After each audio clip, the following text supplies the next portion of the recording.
Ladies and gentlemen, welcome back to another LEGO set review on the Twin Horizons YouTube channel. Today we are going to be looking at LEGO set 75004, LEGO Star Wars The Clone Wars Z-95 Headhunter.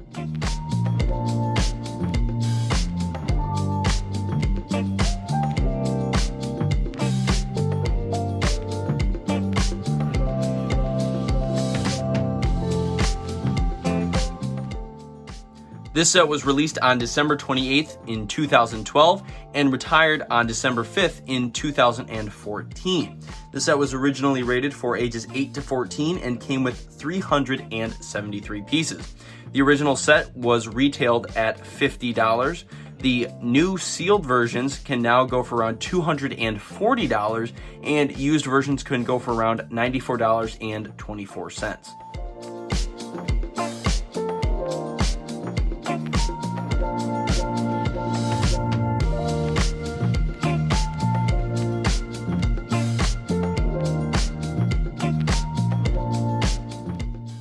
This LEGO set comes with 3 minifigures. On the far left, we have a 501st Legion Clone Trooper.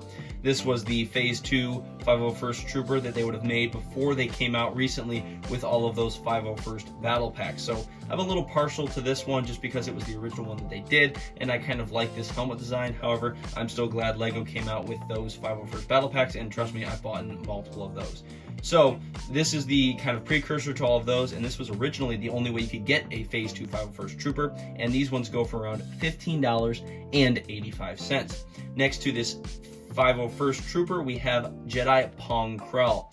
Now, this creature has 4 arms, and in the Clone Wars, he wielded 2 double-bladed lightsabers. And if you've seen this arc in the Clone Wars, you'll realize how terrible of a person Pong Krell was. But I'll just go watch the Clone Wars arc and you'll find out why.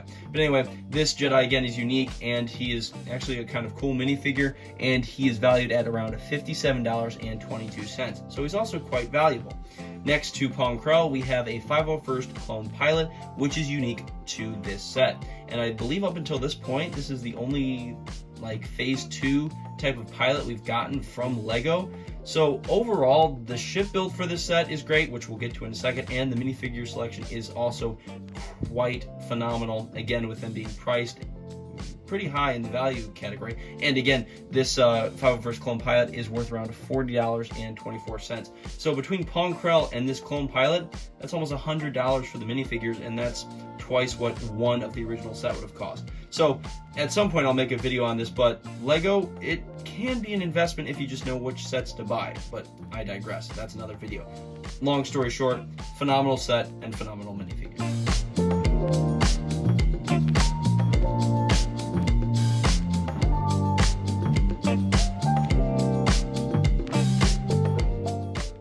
Here is the Z-95 Headhunter. This was the ship that later it replaced the V-19 Torrent, which LEGO actually made a set on, and I actually never bought that set, which is unfortunate. But anyway, this is the main kind of starfighter or ship that they used in the, I would say maybe second half of the Clone Wars, along with the ARC 107 starfighters, which I actually have one of those, and I still need to make a video on it, but I gotta get a couple more pieces for it. Anyway, this set, honestly, I think it was done phenomenally. It's very slim, very sleek, very skinny, and sometimes with the LEGO sets, trying to translate them from the screen to the actual build, sometimes they get very clunky, but LEGO did a great job. It's very sleek, again, very slimmed down. It's got a great cockpit for the pilot, and it also has a back storage compartment for a little pair of binoculars and a weapon for the pilot as well. So we'll get a look at this on the turntable, and just in case you were wondering, because you can kind of see on the screen there behind you, there's the little stickers for the, I guess you can call it the engine fronts there on those black discs. There are a few sets I have that I have the stickers for them. It's just over the years I never put them on, and I just never got around to it. So there are a few sets that I have shown in the past that they just don't have the stickers on them, but I do have them. They're just somewhere in my instruction bin.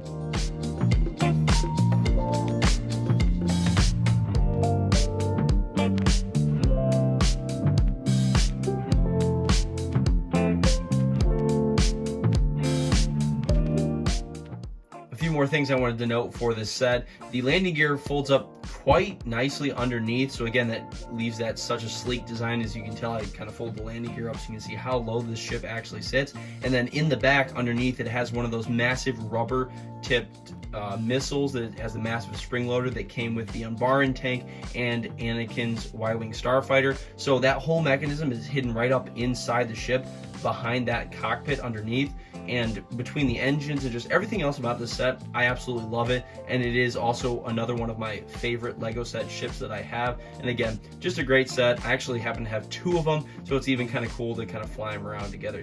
It's awesome. I love this set. Taking a look at the box for this set, in the upper right hand corner, this box is part of the Yoda box art line. It has the green and the black hues to it, and then again on the left you have the Lego and the Star Wars logos, again with that green and kind of the dark gray or the black background there.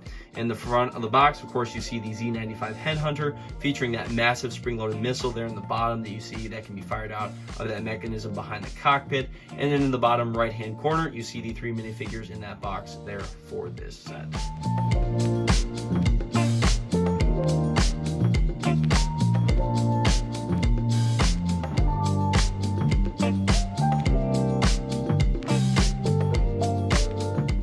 On the back of the box here, you see in the upper left-hand corner the Lego and the Star Wars logos, and then of course the set code there in that top left-hand side. Then the bottom left, you'll see in that massive box, just a few boxes coming off of the Z-95 Headhunter. In the top middle there, you see the landing gear being able to fold out there. In the bottom left-hand corner, you'll see, of course, that little stand that comes out with the weapon and the binoculars, and then you'll also see the operation of the massive spring-loaded missile that can come out the bottom there, and then you will see, of course, all 3 minifigures featured there by the starfighter. In the upper right-hand corner, you'll see in the top box the starfighter actually launching off, and then in that middle box there, you see Pong Crow with the other clones and the starfighter in the background. In the bottom right-hand corner then, to finish it off, you see a couple different shots of the actual starfighter.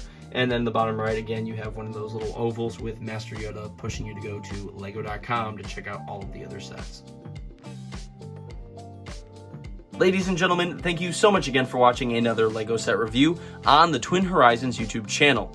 If you are new to the channel, or maybe you are already a subscriber, thank you again for watching. If you are not yet subscribed, please consider subscribing, as I am trying to grow the community of Lego lovers and just people that enjoy these sets. And I will be shifting to some other themes here in the future, so if you think all I do is Star Wars content, trust me, there are a ton of other themes on the way here very, very soon. This brings the total value of my Lego set collection thus far up to $2,450. Thank you so much again for watching. Take care, and I will see you in the next one.